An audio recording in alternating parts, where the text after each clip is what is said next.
America আর ইরানের মধ্যেকার সম্পর্কটা এখন একেবারে খাদের কিনারায় এসে দাঁড়িয়েছে। বলা যায় পুরো বিশ্বই একটা বিধ্বংসী সংঘাতের মুখোমুখি। চলুন এই সংকটের একদম ভেতরে ঢুকে দেখা যাক ঠিক কি হচ্ছে। আজ রাতে একটা গোটা সভ্যতা শেষ হয়ে যাবে, যা আর কখনো ফিরিয়ে আনা যাবে না। ভাবা যায়? এটা কোনো সিনেমার ডায়লগ নয়, এটা খোদ মার্কিন প্রেসিডেন্টের কথা। তিনি তার সোশ্যাল মিডিয়াতে ঠিক এই ভয়ঙ্কর বার্তাটাই দিয়েছেন। এখান থেকেই বোঝা যায় পরিস্থিতিটা ঠিক কতটা গুরুতর। তো চলুন দেখি কিভাবে এই সংকটটা শুরু হলো, মানে যে হুমকিকে ঘিরে পুরো পরিস্থিতিটা তৈরি হয়েছে তার খুঁটিনাটি বিষয়গুলো একটু জেনে নেওয়া যাক। সময়টা ছিল 2026 সালের 7ই এপ্রিল, মঙ্গলবার। সেদিনই মার্কিন প্রেসিডেন্ট ডোনাল্ড ট্রাম্প ঘোষণা করেন দিনটা হতে চলেছে বিশ্ব ইতিহাসের অন্যতম গুরুত্বপূর্ণ একটা মুহূর্ত। তার এই একটা কথাতেই কিন্তু ঝড়ের পূর্বাভাস পাওয়া যাচ্ছিল। আমেরিকার পক্ষ থেকে যে আলটিমেটাম বা চরমপত্রটা দেয়া হয় সেটা ছিল খুবই সোজাসাপটা কিন্তু মারাত্মক। দাবি একটাই, হরমুজ প্রণালী আবার খুলে দিতে হবে। এই প্রণালীটা কিন্তু বিশ্ব তেল বাণিজ্যের জন্য ভীষণই গুরুত্বপূর্ণ। তো এই দাবি মানার জন্য সময় দেওয়া হয়েছিল মঙ্গলবার রাত 8টা পর্যন্ত। আর যদি না মানা হয় তাহলে পরিণতিটাও পরিষ্কার করে বলে দেওয়া হয়েছিল। ইরানের প্রত্যেকটা বিদ্যুৎ কেন্দ্র আর সেতুর ওপর ব্যাপক বোমা বর্ষণ করা হবে। এখন প্রশ্ন হলো, এত বড় একটা হুমকির মুখে ইরান কি করল?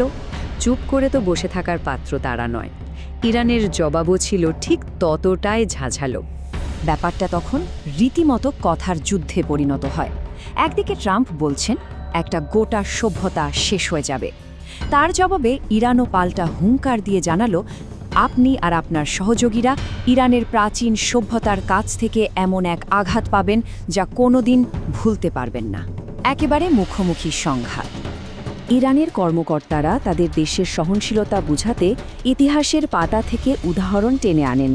যেমন তুরস্কে থাকা ইরানি দূতাবাস থেকে এক্সে পোস্ট করা হয়, আলেকজান্ডার একে পুড়িয়েছে, মঙ্গলরা ধ্বংস করেছে, ইতিহাসের পরীক্ষা নিয়েছে।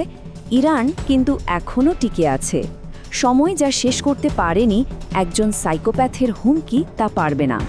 মানে তারা বোঝাতে চেয়েছে ইরানকে এত সহজে দমানো যাবে না। এই কথার লড়াইটা কিন্তু শুধু দুটো দেশের মধ্যে সীমাবদ্ধ থাকেনি।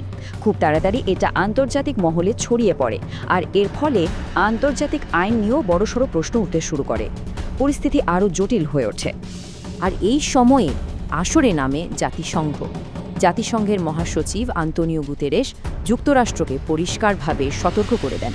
তিনি বলেন, আন্তর্জাতিক আইন অনুযায়ী সাধারণ মানুষের ব্যবহার করা পরিকাঠামোতে, মানে বেসামরিক অবকাঠামোতে হামলা চালানো কিন্তু নিষিদ্ধ। কিন্তু জাতিসংঘের এই সতর্কবার্তাকে প্রেসিডেন্ট ট্রাম্প যেন পাত্তাই দিলেন না।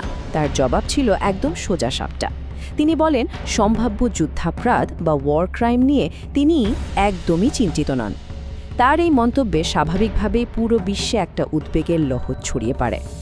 এমনকি মার্কিন প্রশাসনের ভেতরেও যে একটা চাপা উত্তেজনা কাজ করছিল সেটাও স্পষ্ট হয়ে যায়। অ্যাক্সিওসের একটা রিপোর্টে একজন মার্কিন কর্মকর্তাকে উদ্ধৃত করে বলা হয় যে প্রেসিডেন্ট একেবারে রক্তপিপাসু হয়ে উঠেছেন, ঠিক একটা পাগলা টুকুরের মতো।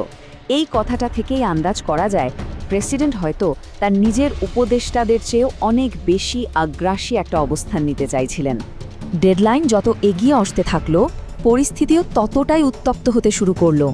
হুমকিগুলো আর শুধু কথায় সীমাবদ্ধ থাকলো না, সেগুলো এবার সত্যিকারের সামরিক পদক্ষেপের রূপ নিতে শুরু করলো। চলুন একদম শেষ মুহূর্তের ঘটনাগুলো পরপর দেখে নিই। সোমবার ট্রাম্প হুমকি দিলেন ইরানের অবকাঠামো ধ্বংস করার। মঙ্গলবার সকাল হতে না হতেই খবর এলো ইরানের তেল রপ্তানির একটা প্রধান কেন্দ্র খড়গদ্বীপে বিস্ফোরণ হয়েছে। আর দেখতে দেখতেই মঙ্গলবার সন্ধ্যা ঘনিয়ে এলো। রাত 8টার সেই ভয়াবহ ডেডলাইন একদম সামনে। আর হ্যাঁ, খড়গদ্বীপের ওই বিস্ফোরণের খবরটা কিন্তু কোনো গুজব ছিল না।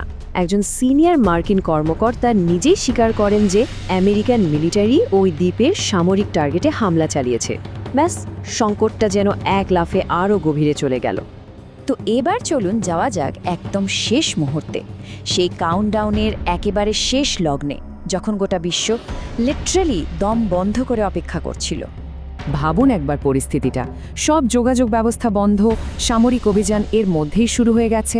আর এই রকম একটা শ্বাসরুদ্ধকর পরিবেশের মধ্যেই রাত ৮টা সেই ডেডলাইনটা চলে এলো। এরপর কি হবে তা নিয়ে পুরো বিশ্বে তখন চরম অনিশ্চয়তা। ডেডলাইন তো পেরিয়ে গেছে, তাহলে এখন কি হবে? একটা বিষয় পরিষ্কার, সংকট কিন্তু এখানেই শেষ হয়ে যায়নি, বরং বলা যায় একটা নতুন অধ্যায়ের শুরু।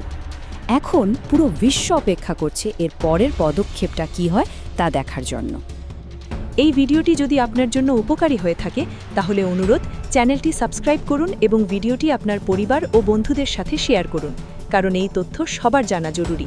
ধন্যবাদ, আবার দেখা হবে পরের ভিডিওতে।